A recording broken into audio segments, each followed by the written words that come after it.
How goes it, guys? DadBot Operator here today with my first video in front of the camera.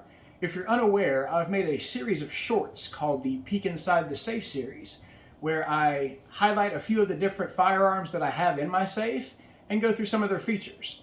I'll post a link below if you'd like to check those out. But for my first video in front of the camera, I wanted to do a little bit of a nostalgic look back into my initial feelings on guns, what got me into guns, show you the first gun I ever bought, and then enlist your help in falling back in love with that gun again. So first things first, I love guns. I love the science behind them, the freedom that comes with owning them, and the history of them. Our history of our country and pretty much our world has been formed by firearms since their inception. That to me is intriguing. As a history major coming up through college, that part of it I found to be very poignant. And so the fact that I love guns now is offset somewhat by the fact that growing up, I was terrified of them. I'd always heard that they can go off in your hand without you even being prepared for it, that they were super dangerous, and that there was nothing you could do to control them. And I think that the fact that none of my friends had guns and nobody in my family had them, I didn't have anybody that hunted, kind of shaped that perspective. That along with, and if you're in your early 40s like I am, you probably remember the after school specials, right? They had everything in them from preteen drinking to racial equality to mental illness, teenage pregnancy, you name it. And if you were a latchkey kid like I was, coming home, throwing your book bag down on the table, running in, throwing some pizza rolls in the microwave, coming back down and plopping in front of the camera, the TV. In those days, we only had about 3 or 4 channels. Yes, I'm that old.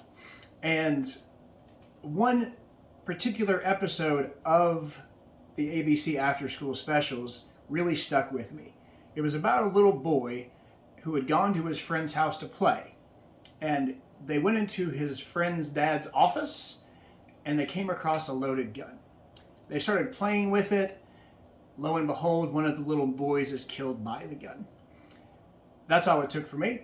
I was terrified. Never wanted to be around them at all. And that's the attitude that I took forth about them going all the way up and through adulthood.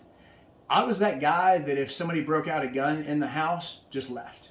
Didn't want to be around him at all. So fast forward to my early 30s, I moved to Georgia, kind of a fairly free state if you're unaware. And so my exposure to guns grew a little bit. I got a little more comfortable being around them. People had them all the time. I was used to seeing them. And as long as I trusted that person, I could still be in the room with them if they had a gun out. But while I was there, I met my beautiful wife. Our relationship advanced. We ended up moving in together, getting married. And then I come to find out that one of her previous boyfriends had gone to jail for domestic violence involving her.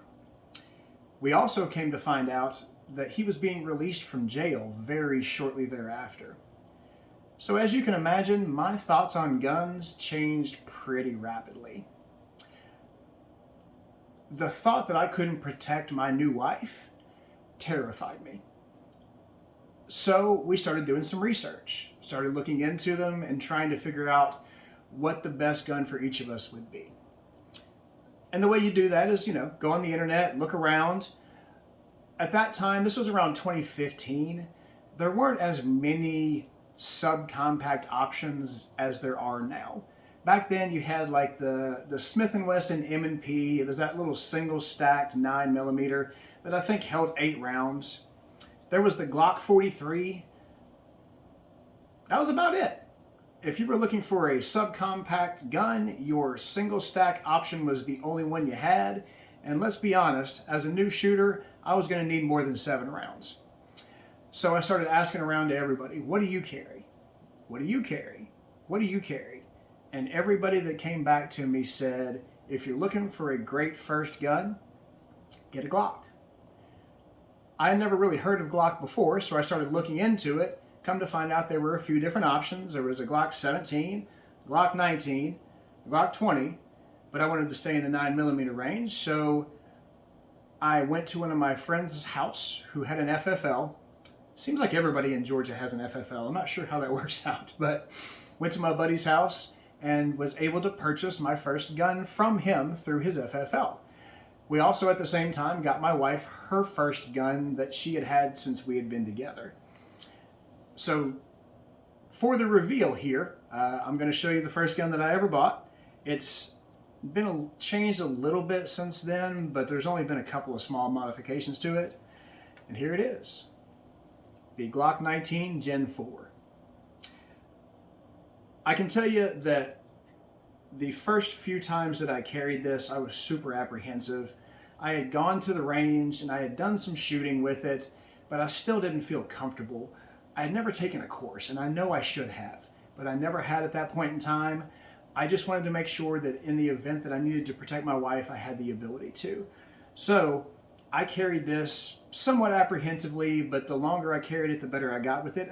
And finally, I grew to fall in love with most of its features. The grip texture on it's really good. Just show clear here for you guys so you know I'm not going to shoot myself in the face. The grip texture on it's really good. It's really easy to rack the slide. The trigger actually breaks in pretty well once you've put a few rounds through it. Has about a 6-pound trigger. The only thing that I really needed to do to this was a few modifications, which I'll talk about in a little bit. But I carried this guy all the way through until we moved from Georgia to our current home a couple of years ago. And at that point in time, the market had changed. There had been a few other newer models come out. The double stack subcompact craze, well, I guess stack and a half really, compact craze had come out around that time. And so you started seeing entries into the market like the Sig Sauer 365, the Springfield Hellcat, several other different models that I'm blanking on right now. But it seemed like everybody was coming out with a stack and a half 9. And I had tried a few of those out along the way, and honestly, they just didn't really do it for me. They felt a little too small in my hand. And so, having carried my Glock 19 for as long as I did, I guess I had become accustomed to the size, but there were some features it was missing. It didn't have a optics cut for an optic, did not have front slide serrations, and I really like doing those front press checks. I'm kind of a press checker. So I went into the market for a new gun. And like I said, I played around with the Sig Sauer, didn't really like it. Played around with the Hellcat, didn't really like it. So the double stack around the Glock 19 size was kind of where I wanted to stay. And after doing some more research and holding a bunch of different guns and going to the range a few times and trying a few out, I came across my new carry gun. And that is the FN 509 mid-sized MRD. Love this gun. Again, showing clear for you guys here. But everything about this gun is what I wish the Glock 19 would have been whenever I officially bought it, even though I didn't know it at the time. This guy had an optics cut on it, and it's a direct mount optics plate system, which is really cool. You can take different little plates, put them in the front, and it doesn't matter which optic you have, if it's a Trijicon MRO, an SRO, if it's a Holosun 507, whatever type of optic you have, the mounting plate in the front will mount right to it, and you can direct mount it right to the slide. That keeps it from being up about a 1/4 of an inch more than it should be, and gives you a little bit better sight straight down the optic. It also came standard with blacked out suppressor height sights. Super cool to me. Came with those front slide serrations. It's got some decent grip on it. And the other thing too is, I don't know if they did this on purpose or not, but it's also got a little ledge built in right here that's kind of like a gas pedal, which gives you the ability to really kind of get down on the gun and be able to manage that recoil, I guess is the best way to put it. So after seeing this guy, I fell in love. Bought this one and have carried it ever since and have not looked back. But that also means that this poor little girl has sat in the safe all by herself, all lonely with nobody to play with for about the last 1.5 years. So that's the part where I would like to enlist your guys' help. What can I do to this to make me fall back in love with it again? I've done a few things to it, like I had mentioned before, and I'll show those to you now. I've got a Streamlight TLR7 on the front here. Still have a stock trigger on it. I've also done a little bit of a double undercut job, as you can see. Got the little undercut here, and I've opened up this little spot here for me so I can get rid of that Glock knuckle that seems to plague everybody. I've also put some Ameriglo H3 night sights on it, which are super nice, especially by comparison to those wonderful Glock sights that we all know and love. So I've got a little bit of a base to start making this the kind of gun that I wanted it to be whenever I bought the FN509. So my question to you is, what should I do to it? Should I get a stipple job? If I should, where do I send it? I've done some research and there's thousands of different places and I don't know where to send it. So if you guys have a favorite place, let me know. Should I get a optics cut done on this? If I should, where should I send it? Because I don't know where to send it off to. Should I just buy an entirely new slide altogether to give me those front slide serrations that I like in there, and then also the optics cut? If I do, which slide should I buy? I know that there's a Grey Ghost Precision slide that looks pretty cool. There's a few other options out there, but what do you guys think? What's the best one on the market that I should go with for this? Or, as another option, should I just sell this off? It would really hurt because this was my first gun, but I could do it. And if I did, should I get the Shadow Systems, the MR920? That thing is awesome. The stippling on it is incredible. It has a spot for an optics cut, front slide serrations, awesome barrel, you name it. If I got that one, what color should I get? What else should I do with it? Or should I try to downsize a little bit? I know my wife is now carrying a Glock 48, and the way that that feels in your hand is unbelievable to me.